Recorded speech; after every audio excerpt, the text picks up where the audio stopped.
नमस्कार। जय हिंद दोस्तों।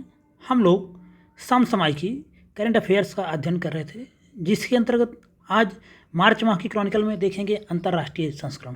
अंतर्राष्ट्रीय संस्करण में हम लोग पहला पॉइंट देखते हैं, भारत मालदीव सहयोग समझौता हुआ है। तो इसमें कुछ भी महत्वपूर्ण नहीं है जो एग्जाम के दृष्टिकोण से प्रश्न जहाँ से बन सकता है, इसको छोड़ देंगे। आगे हम लोग बात करते हैं, भारत ऑस्ट्रेलिया आर्थिक और सहयोग व्यापार समझौता लागू हो चुका है। तो भारत ऑस्ट्रेलिया आर्थिक सहयोग और व्यापार समझौता ECTA 29 दिसंबर 2022 से प्रभावी हो गया है, जो 2 अप्रैल 2022 को हस्ताक्षर किए गए थे। सहयोग के अगर हम लोग महत्वपूर्ण बिंदु को देखें तो इस समझौते से सभी टैरिफ लाइन पर भारतीय वस्तुओं को शून्य सीमा शुल्क के साथ ऑस्ट्रेलिया के बाजारों में पहुंच प्राप्त होगी। आगे हम लोग बात करते हैं, अगर कुछ और इसमें फैक्ट हो सकता है तो ECTA के तहत अगर देखा जाए तो कह रहे हैं भारत में 10 लाख अतिरिक्त रोजगार सृजित किए जाएंगे। तो यह सब कुछ भी महत्वपूर्ण नहीं है, इसको छोड़ देंगे। सिर्फ यहाँ पे देख लेंगे कि लागू हो चुका है भारत, और प्रश्न अगर बनेगा तो यही पूछेगा हाल ही में भारत ने किस देश के साथ आर्थिक और सहयोग व्यापार समझौता लागू किया, तो वह है ऑस्ट्रेलिया। 29 दिसंबर 2022 से प्रभावी हो गया है। इस समझौते से सभी टैरिफ लाइन पर जो भारतीय वस्तुओं को शून्य सीमा शुल्क के साथ ऑस्ट्रेलिया के बाजारों में पहुँच होगी। इससे क्या होगा कि भारत और ऑस्ट्रेलिया के बीच का जो व्यापार होगा वो जितना अभी है उससे करीब दोगुना बढ़ने की संभावना व्यक्त की जा रही है। आगे अगर हम बात करें तो UN द्वारा महिला शांति सैनिकों की टुकड़ी अबेई में तैनात की गई है। अबेई महिला शांति रक्षकों की प्लाटून 6 जनवरी 2023 को संयुक्त राष्ट्र अंतरिम सुरक्षा बल अबेई में भारतीय बटालियन तैनात की गई है। संयुक्त राष्ट्र शांति मिशन के लिए पूरी तरह से महिलाओं की टुकड़ी को तैनात करने वाला भारत पहला देश बन गया है। तो यह फैक्ट बहुत महत्वपूर्ण हो जाता है। संयुक्त राष्ट्र शांति मिशन के लिए पूरी तरह से महिलाओं की टुकड़ी को तैनात करने वाला भारत पहला देश बन गया। अबेई दक्षिण सूडान की सीमा पर अवस्थित है। तो अबेई में भारत ने भेजा हुआ है। संयुक्त राष्ट्र पीस कीपिंग फोर्सेज हैं। संयुक्त राष्ट्र शांति मिशन के लिए पूरी तरह से महिलाओं की टुकड़ी को तैनात करने वाला भारत पहला देश बन गया। ये महत्वपूर्ण फैक्ट यहाँ से प्रश्न पूछा जा सकता है। आगे हम बात करें, वर्ष 2022 में 31 अक्टूबर तक भारत संयुक्त राष्ट्र शांति रक्षक मिशन में बांग्लादेश के बाद दूसरी सबसे बड़ी सेना भेजने वाला देश है। तो यह भी याद रखेंगे। वर्ष 2022 में 31 अक्टूबर तक की बात यहाँ दिया है। भारत संयुक्त राष्ट्र जो शांति रक्षक मिशन चल रहे हैं उनमें बांग्लादेश के बाद सेना भेजने वाला दूसरा सबसे बड़ा देश है। तो याद रखेंगे, पहला अगर देखा जाए कौन है तो पहला है बांग्लादेश। लोगों को लगेगा नहीं बांग्लादेश भी इतना काम कर सकता है। बांग्लादेश ने भी पीस कीपिंग फोर्सेज में सबसे अधिक अपने सेना को भेज रखा है। बात करेंगे हम लोग अगला, मांग देछू जल विद्युत परियोजना बहुत महत्वपूर्ण है, इंपॉर्टेंट है, या समझ लीजिए एग्जाम के दृष्टिकोण से। मांग देछू जल विद्युत परियोजना भूटान में ड्रग ग्रीन पावर कॉर्पोरेशन को सौंपी गई है। तो किसको सौंपी गई ये सब थोड़ी महत्वपूर्ण है, किस नदी पर होगी ये महत्वपूर्ण होगा। बात करें इस परियोजना से क्या क्या फायदा होंगे, तो इस परियोजना से पनबिजली परियोजना के चालू होने से भूटान की विद्युत उत्पादन क्षमता में 44% की वृद्धि होगी और यह वर्तमान में 2326 मेगावाट हो जाएगी। मांग देछू जल विद्युत परियोजना के बारे में बात करें तो 720 मेगावाट की परियोजना मांग देछू हाइड्रो इलेक्ट्रिक पावर प्रोजेक्ट का उद्घाटन भारतीय प्रधानमंत्री नरेंद्र मोदी और उनके भूटानी संकट लोटे तसेरिंग ने 2019 में शुरू किया था। यह परियोजना भूटान के ट्रोंगसा दजोंग खाग जिले में मांग देछू नदी पर अवस्थित है। तो यह नदी याद रखेंगे, मांग देछू जल विद्युत परियोजना मांग देछू नदी पर स्थित है। प्रश्न यही पूछा जा सकता है किस नदी में स्थित है और किस देश की परियोजना है। तो मांग देछू नदी पर स्थित है और भूटान की परियोजना है। आंग सान सू की को सजा हो गई है, तो ये कोई बहुत महत्वपूर्ण नहीं, सजा तो होती रहेगी जहाँ पे तानाशाही होगी। उसके बाद हम बात करेंगे, हाँ एक फैक्ट है कि उनको आंग सान सू की को 1991 में नोबेल का शांति पुरस्कार मिला हुआ था। तो इसको थोड़ा सा ध्यान दे लेंगे, लेकिन पूछा कुछ नहीं जाएगा, जानते रहेंगे वैसे भी। नेपाल के पोखरा में तीसरा अंतर्राष्ट्रीय हवाई अड्डा।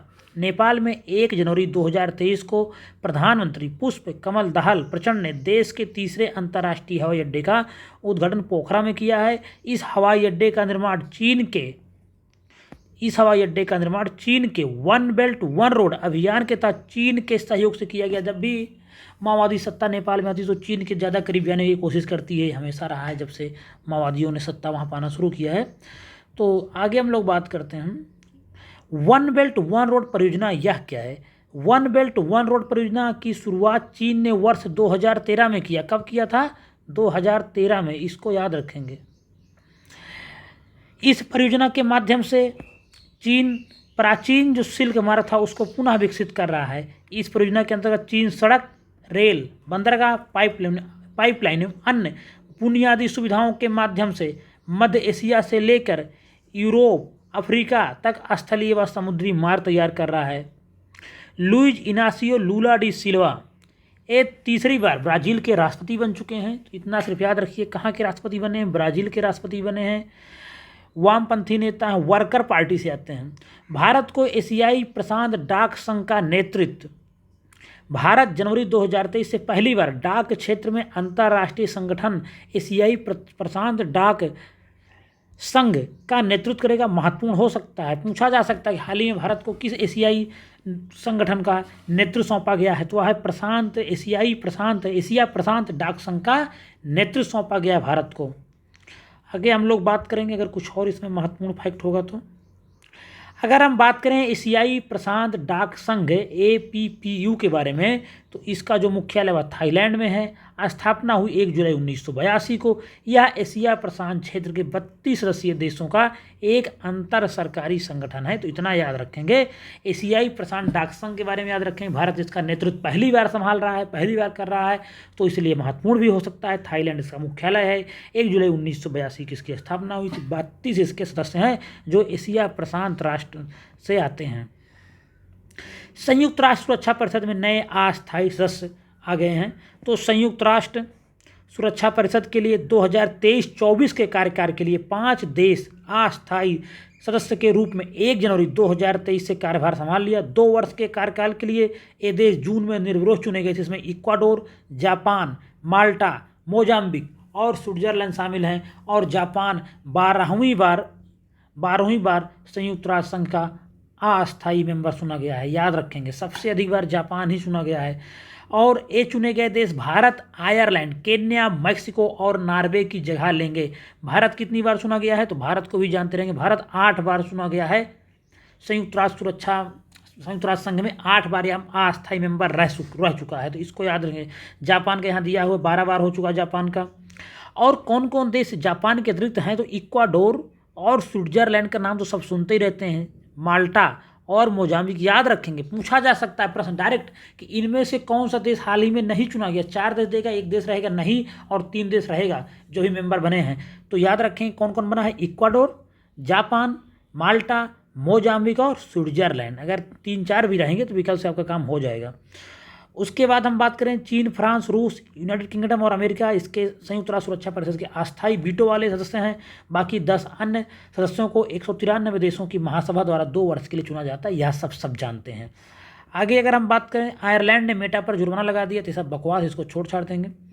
ढाका शाही सम्मेलन हुआ है तो हमसे कोई मतलब नहीं विशेष रूप से। उसके बाद अगर कुछ और इसमें महत्वपूर्ण फैक्ट होगा जो एग्जाम के दृष्टिकोण से, तालिबान का एक चीनी कंपनी के साथ तेल निष्कर्षण पर समझौता हुआ। तो तालिबान का चीन के प्रति झुकाव है ही है। यह समझौता कहाँ हुआ? अमू दरिया बेसिन में। तो अमू दरिया बेसिन याद रखेंगे कहाँ पे? अफगानिस्तान में स्थित है। तो अमू दरिया बेसिन इसमें अंडरलाइन किया है, इसको याद रखेंगे। जगह कहाँ है? अफगानिस्तान में स्थित है। आगे हम बात करते हैं, अगर अमू दरिया बेसिन 2540 किलोमीटर की लंबाई के साथ आमू दरिया नदी मध्य एशिया की सबसे बड़ी नदियों में से एक। यह नदी अफगानिस्तान, किर्गिस्तान, तजाकिस्तान, तुर्कमेनिस्तान और उज्बेकिस्तान द्वारा साझा किया जाता है। तो आमू दरिया जानते रहेंगे। भारत और यूके ने यंग प्रोफेशनल स्कीम लॉन्च किया है। भारत और ब्रिटेन ने 9 जनवरी 2023 को यंग प्रोफेशनल स्कीम लॉन्च करके प्रवासी भारतीय दिवस मनाया। यह स्कीम 18 से 30 वर्ष के बीच 3000 डिग्री धारक नागरिकों 2 वर्ष की अवधि के लिए एक दूसरे के देशों में रहने और काम करने की अनुमति देगा। तो भारत और यूके ने यंग प्रोफेशनल स्कीम लॉन्च किया। सीधे प्रश्न आएगा, हाल ही में किस देश ने या प्रवासी दिवस के अवसर पर किस देश ने यंग प्रोफेशनल स्कीम लॉन्च किया? तो तो यूके ने लॉन्च किया, भारत और यूके ने मिल के लॉन्च किया है। इसमें क्या होगा कि 18 से 30 वर्ष के बीच 3000 डिग्री धारक नागरिकों को 2 वर्ष की अवधि के लिए एक दूसरे के देशों में रहने और काम करने की अनुमति देगा इसके थ्रू। इस योजना की घोषणा नवंबर में बाली में G20 शिखर, यह जो योजना है यंग प्रोफेशनल स्कीम, इसकी जो घोषणा हुई थी वह कहाँ हुई थी? जो पिछली G20 2022 में बाली में हुई थी वहाँ पे हुआ था। आगे हम लोग बात करते हैं। सुल्तान अल जाबिर COP28 के नए अध्यक्ष बनाए गए हैं। ये महत्वपूर्ण हो सकता है। COP28 संयुक्त अरब अमीरात यूएई ने सुल्तान अहमद अल जाबिर को संयुक्त राष्ट्र के 28वें जलवायु परिवर्तन सम्मेलन COP28 के अध्यक्ष के तौर पर नामित किया है। तो अब आपको मालूम ही चल गया COP28 28वां COP कहाँ पे होगा?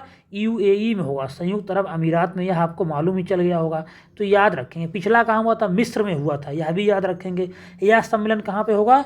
दुबई में होगा। यह सम्मेलन दुबई में वर्ष 2023 में 30 नवंबर से 12 दिसंबर के मध्य आयोजित किया जाएगा। तो इसी के साथ ये वीडियो देखिए, इसमें यह समाप्त हो रहा है क्योंकि इसमें अंतर्राष्ट्रीय में मार्च में बहुत ज़्यादा कुछ नहीं था। जो महत्वपूर्ण यहाँ से फैक्ट हैं वो आप देख लीजिए। सुल्तान अल जाबिर COP28 के अध्यक्ष। COP28 कहाँ होगा? यूएई में। ये महत्वपूर्ण फैक्ट हो सकता है जहाँ से प्रश्न बन सकता है। भारत और यूके ने जो यंग प्रोफेशनल स्कीम लॉन्च किया गया है, इसके 2-3 फैक्ट महत्वपूर्ण हो सकते हैं। तो प्रवासी भारतीय दिवस के अवसर पर लॉन्च किया गया। 18 से 30 वर्ष के बीच उम्र होगी। 3000 डिग्री धारकों को एक दूसरे के देशों में रहने और काम करने का मौका मिलेगा। इसकी घोषणा की गई थी G20 शिखर सम्मेलन बाली में। यहाँ से ये महत्वपूर्ण हो सकते हैं। ये सारे फैक्ट। अमू दरिया बेसिन याद रखेंगे, अफगानिस्तान में स्थित है। अगर कुछ और इसमें महत्वपूर्ण फैक्ट है जिसको याद रखना जरूरी है, तो भारत को एशियाई प्रशांत डाक संघ का नेतृत्व मिल गया है जनवरी 2023 में। इसको याद रख लेना है। हम इसको स्थापना याद रख लेंगे 1 जुलाई 1982 को। मुख्यालय याद रखेंगे थाईलैंड बैंकॉक में। 32 इसके मेंबर हैं। संयुक्त राष्ट्र सुरक्षा परिषद में 5 नए अस्थायी मेंबर आए हुए हैं। ये बहुत महत्वपूर्ण है। इनको 5 के 5 का नाम याद होना चाहिए। 4 दे के पूछ लेता है इनमें से कौन नहीं है, तो इक्वाडोर, जापान, माल्टा, मोजाम्बिक और स्विट्जरलैंड, ये 5 नए मेंबर आए हुए हैं। और देखिए एक फैक्ट और महत्वपूर्ण है। लुइज इनासियो लुला डी सिल्वा ये ब्राजील के राष्ट्रपति बन गए हैं। तो यहाँ से प्रश्न बन सकता है। वन बेल्ट वन रोड परियोजना कभी पूछी जा सकती है। 2013 में स्टैब्लिश हुई। और आंग सान सू की को नोबेल शांति पुरस्कार मिला 1991 में। नेपाल के पोखरा में 3रा हवाई अंतर्राष्ट्रीय हवाई अड्डा बना चीन के सहयोग से। यह भी थोड़ा बहुत जानते रहेंगे। उसके बाद अगर कुछ महत्वपूर्ण हो सकता है तो मांग देछू जल विद्युत परियोजना किस नदी पर है, कितने मेगावाट की? तो 720 मेगावाट की है। मांग देछू नदी पर है, भारत भूटान की संयुक्त परियोजना है। उसके बाद अगर हम देखें भारत ऑस्ट्रेलिया आर्थिक और सहयोग व्यापार समझौता लागू हुआ है, तो यह भी पूछा जा सकता है कि हाल ही में किस देश ने ECTA या आर्थिक सहयोग और व्यापार समझौता पर हस्ताक्षर किए हैं, प्रभावी हो गया। तो यह हो गया भारत और ऑस्ट्रेलिया के बीच में। वीडियो पे समाप्त हो रहा है। अगर आपको पसंद आ रहा है वीडियो को लाइक करें। कुछ भी कहना, कोई सजेशन देना हो तो आप कमेंट कर सकते हैं। अगर अभी तक चैनल को सब्सक्राइब नहीं किया तो चैनल को सब्सक्राइब कर लें। धन्यवाद।